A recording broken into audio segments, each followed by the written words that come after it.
Okay, in today's video, I'm going to attempt to show you guys how I use the Dragy app to create a horsepower and torque graph.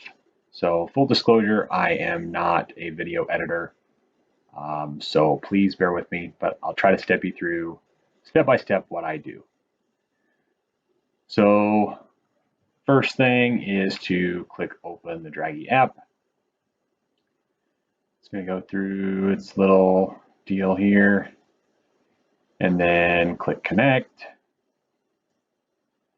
It's going to connect and I go ahead and click skip here because I'm inside, so it's going to say low sats probably for a little while.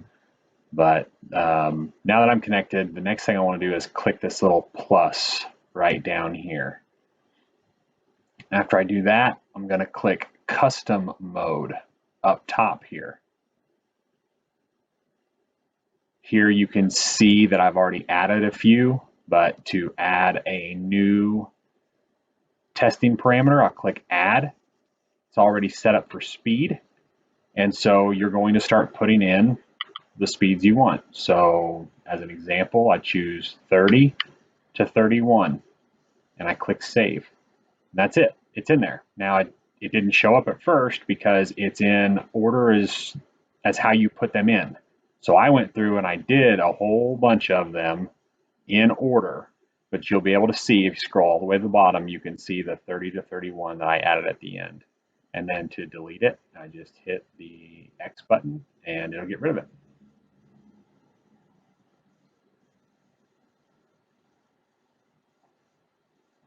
So that's how you set that up. So now the video is going to transfer over. This is me driving the test vehicle today. It is a 2019 Silverado four-wheel drive. I'd never driven it before today. So you can see there's a little bit of data down here already. This is me trying to get to the proper gear in order to get my test. So I'm finding my way to the proper test area. And one thing I learned on this vehicle is that the Chevy Silverado does not hold the gear like the Ford F-150s do. So I hit reset just before I got ready to go. And then as I slow down, it actually clears itself off. So see, I'm accelerating here, but it kicked down on me. So I let off the throttle, and as I dropped from 52 to 53, it actually cleared itself out. It ended up kicking down on me again, so I slowed back down a little bit. It cleared itself out. Tried to give it some more. It did it to me again, so I cleared back out. And then I finally got a good run from 75, 76 RPM all the way up to the speed limiter. And so here the truck told me that it hit my speed limiter. So as it's coming back down, I just scroll the screen up and I start taking screenshots. So I take a screenshot. I was the 90 to 91, so I scroll back up and get the next set of data screenshot. And that's how I know I've got good data there. So you can see I was going to take another screenshot, but the 75 to 76 was a really long, and then 76 to 77 was kind of long too. So I believe the 77 to 78 is a good starting point. So now we're ready to take all this data and go over to our Excel spreadsheet and put all that data in there. Okay, in this portion of the video, I'm going to show you how to take the Dragy data that you took screenshots of earlier and put it into the Excel workbook. So go ahead and get the workbook open.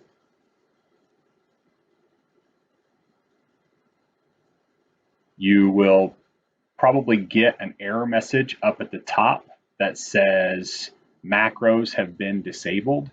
You'll need to click the enable button. And once you click enable, then that yellow message should go away. Now you're ready to start putting your information in these yellow boxes. You shouldn't need to do anything to the right of this big black cell. Just do everything over here in the left in the yellow boxes. So what we are testing today is a 2019 Chevy Silverado with the 5.3 liter, 8-speed, 4-wheel drive, weighed in at 5,780 pounds. So I'm going to put some descriptive stuff in here. This is just for display purposes on the graph. 5.3 liter, 4x4, crew cab, short bed. You can put anything in there that you want. Date. The date was this morning, and I started gathering data at 7:37. You can see that up there. So I'm going to put 7/29/2021, 7:37 a.m. Density altitude. So what I like to do is go to weatherunderground.com or wonderground.com. They have a huge database of personal weather stations. So I find one that's close to me and I'll take 2 screenshots. I'll get the first screenshot that shows me my elevation, my temperature, and then I'll scroll down and find where it shows me the corrected barometric pressure and the current humidity level.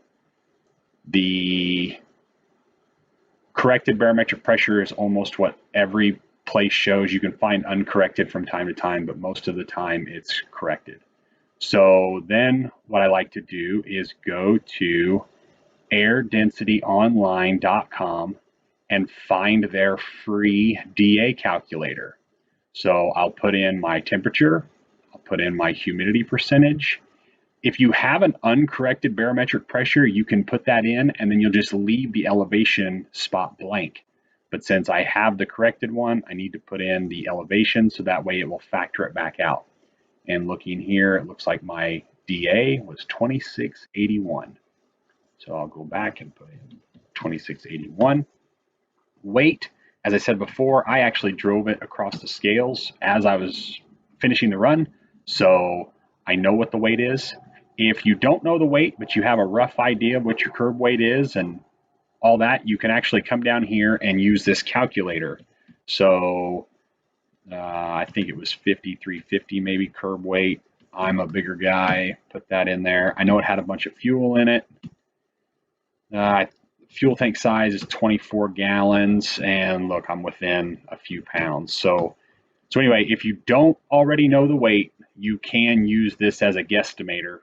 Take that 5780 and dump it in right here.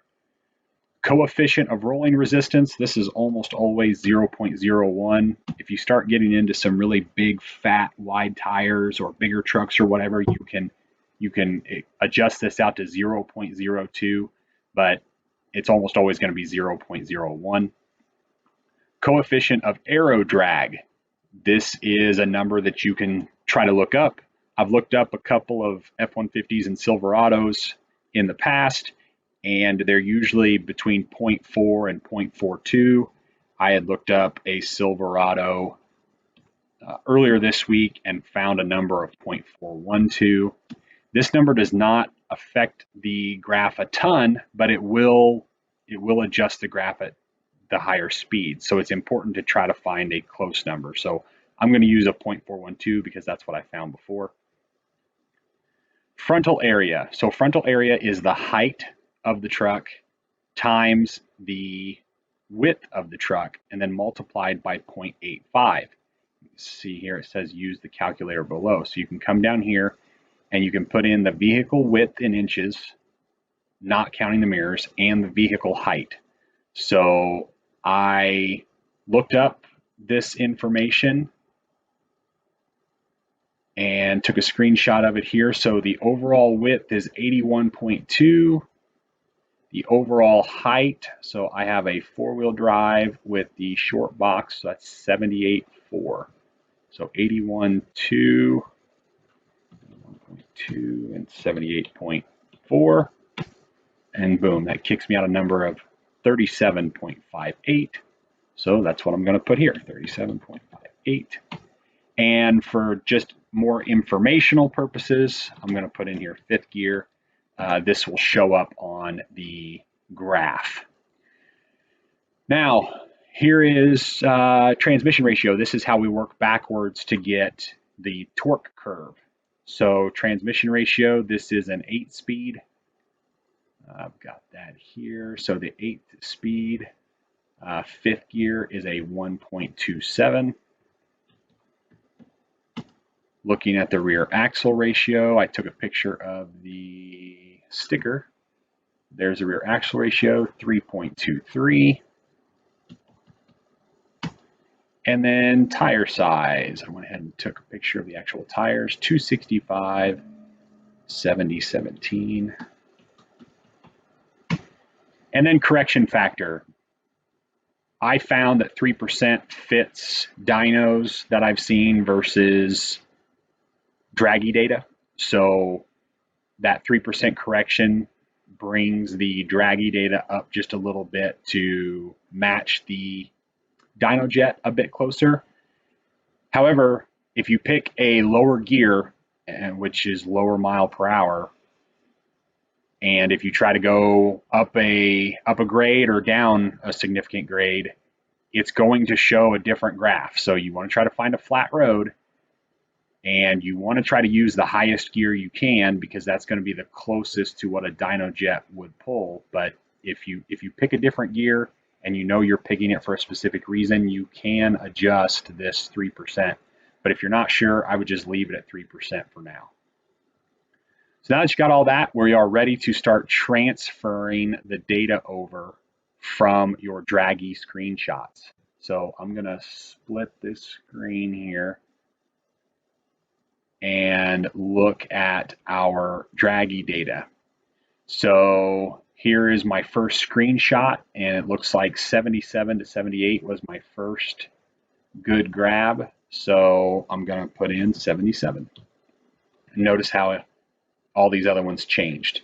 So now it's just transferring the data. So 0.41,